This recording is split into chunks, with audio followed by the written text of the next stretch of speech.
Hey everybody, and welcome to another Banking App Insight session with Touchpoint Group. We're looking at the US banking categories, that's the nationals, tier ones and regionals year to date, really, looking at 2023, how things have been progressing. I'm giving you a general overview of how each of those categories are going. And Tony, you're going to dig into some alternative strategies in regards to what you can look at to find improvements in your app and retain those all-important customers. That's right, Glenn. It's not just about your app crashing. There's other things you can do. There's clear improvements even given by customers. So let's just jump in. And we'll cover off today the US nationals, tier ones and regionals. Well, let's just jump straight in and just have a look at what we saw at the end of last year. So this is, again, we've seen this before, but it's a nice big perspective about what's going on in the market and the sort of the ranks of a few of the banks in there as well. This is North America. And we can see there's things of sort of, there's clear differences between some of the top groups and some of the bottom groups. But again, we can also see what happens when things don't go so well, when we suddenly see green go into red and vice versa. So we know, what's going on in there. But let's step in though and have a look to start with at what's happening here in the tier one. So what we're looking at here is US Bank, Truist, PNC, and Capital One. And one of the things that US Bank did so well across 2022 is consistency. And you can see there again, it's pretty much sitting on 4.75. Consistency is the key thing for US Bank. And the last time they dropped below that was 12 months ago, where there was a slight dip below that point. So consistency is strong. What we can see here also is with Capital One, first time dip below 4.25 in a long time. So that's something to keep an eye on, because if that continues, then it's obviously an ongoing problem. The others like Truist and PNC, they've both increased across last year, but still a bit of a switching between the two of them as they move forward. Let's have a quick look though at that alternative view of not just looking at that surf analysis, which is around that security, authentication, usability, reliability, etc. What we're looking at here is looking at some core journeys. You might not have seen this view before, but just to give you some context about what we're looking at here, across the top, we have these 5 key areas. So looking at depositing a check, checking your account balance, monitoring your account activity, paying bills, and transferring between accounts. The 5 major things by far that people are doing with their apps. You can talk about other types of features, but these things here dominate. If you don't do these things well, it can cause you trouble.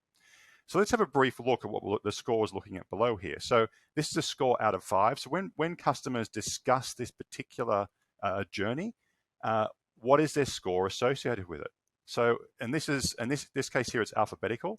But if you look down here at the bottom here at US Bank, who are doing really well actually across the US market, they're getting a 4.6. So when customers discuss depositing a check, the experience is really good for US Bank customers. We can see there it's a 4.6, and they're doing first across all of US. Go across here, we can see they're actually doing slightly well. It's not bad, but again, they're number 2 in terms of the checking account balance. That's just basic things like, can I see my account balance, and the various ways you can do that. And they can see that Citibank is actually doing a bit better than US Bank. So there's some room to improve for US Bank, even they're doing so well. They can actually do all that little bit better. There's always a better thing to do. One of the things also, just going back to the depositing a check, US Bank is well above others. Like they're doing so well, they're dominating this territory. So if anyone wants to learn how to do depositing a check well, it's US Bank is the one you need to look at. They're doing it very well. So very positive stuff there for US Bank. So let's move forward and have a look at the US nationals. So we're looking here at Wells Fargo, Citibank, Chase, Discover Financial, and Bank of America. So Chase has flattened out. They've come back from that decline at the end of November. They're coming out of that and improving from there, which is great. What we're also seeing is Wells Fargo is actually had a big leap ahead. Now, one of the things about Wells Fargo, they had their app release it was about a year ago now at the start of 2022. Obviously, it's normal for things to go backwards. It's different for customers who need to get used to things. And when they get used to that, suddenly you can actually go forward and leap ahead of where you were before. And it looks like Wells Fargo are starting to benefit from that now. They've actually gone ahead, and they're sitting at 4.2, and they haven't been to that level for a long time. So they're reaping those benefits for actually doing that change. And also we're seeing, of course, the consistency of the likes of Citibank right at the top there are doing very well. Let's step into, again, a similar view, just looking now at the journey. So this is a different perspective on the data, just looking across those journeys. Are you doing well? Now, of course, these journeys, it's not just about how the journeys perform in their own right. It's also, is it associated with crashing? So if your journey might be the perfect journey, most perfect journey ever, but if customers get halfway through it and it falls apart, that's not a very good journey. So it's a mix of the technical issues, but also how that journey functions as a whole. So out of these banks we're looking at in this particular area, US nationals, we can see that Wells Fargo is doing really well on check deposit. It's number 2 across the total US market, so it's doing really well.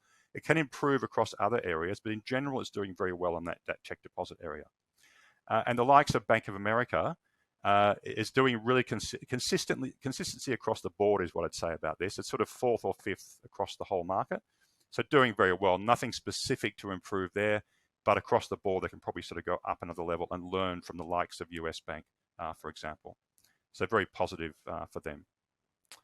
And the likes of Discover Financial as well, we're seeing that they're sitting there, they could probably improve a bit on check deposit, but elsewhere they're doing pretty well, consistently 3rd for the remainder. So check deposit's the thing. I think they can just level it up a bit more, and suddenly they could leap ahead of others in terms of the overall score.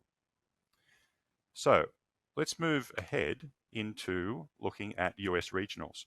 There's a lot jumping around in here. So, but one of the things I can see in this as well. Now, one of the things I want to point out, we talked about 5th, 3rd previously, how they've dropped down here. This is normal. When you do a major change and you're backing yourself because you've made that change for a good purpose, this will happen. You will drop down. And we see they've actually increased in February a bit.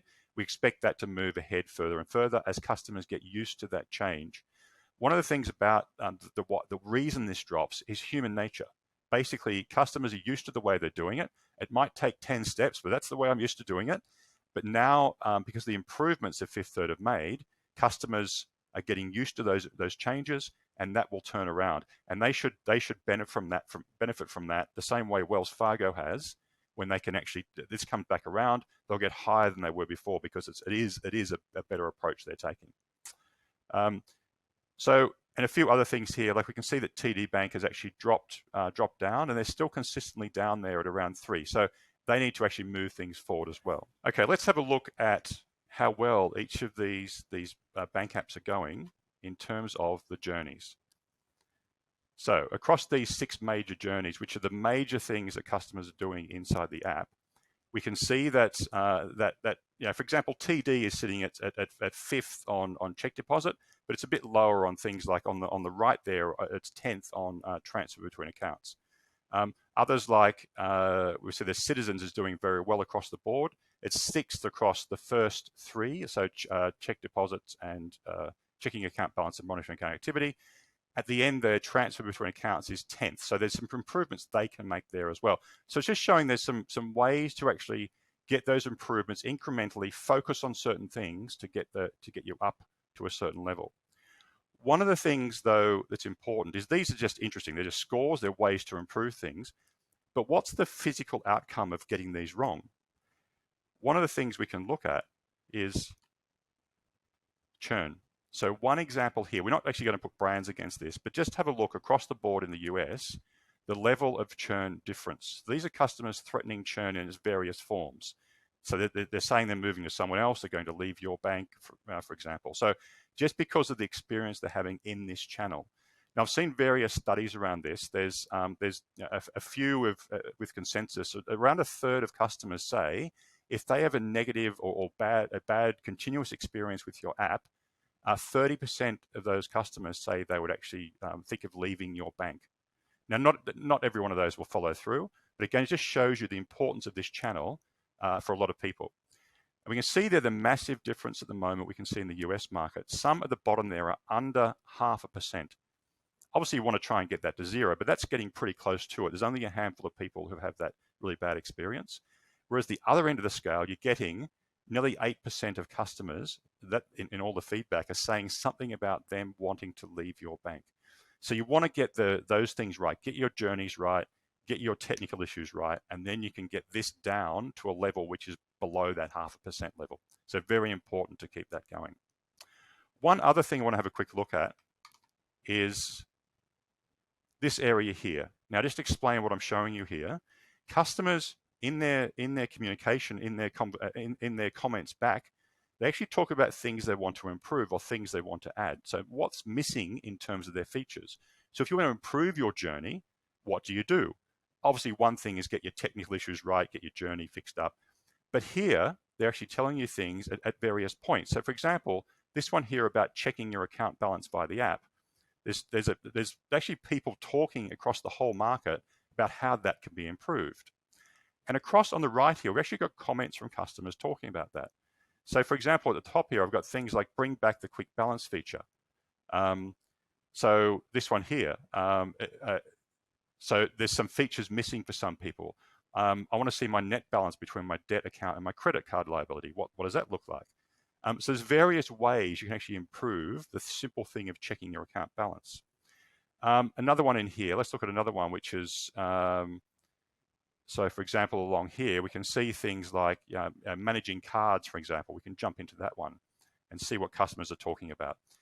But across the board, we can actually get down to detail and actually understand what are customers wanting to see. So for example, this one here, the missing card feature has been removed. This one here, it's difficult and laggy to actually deactivate debit cards.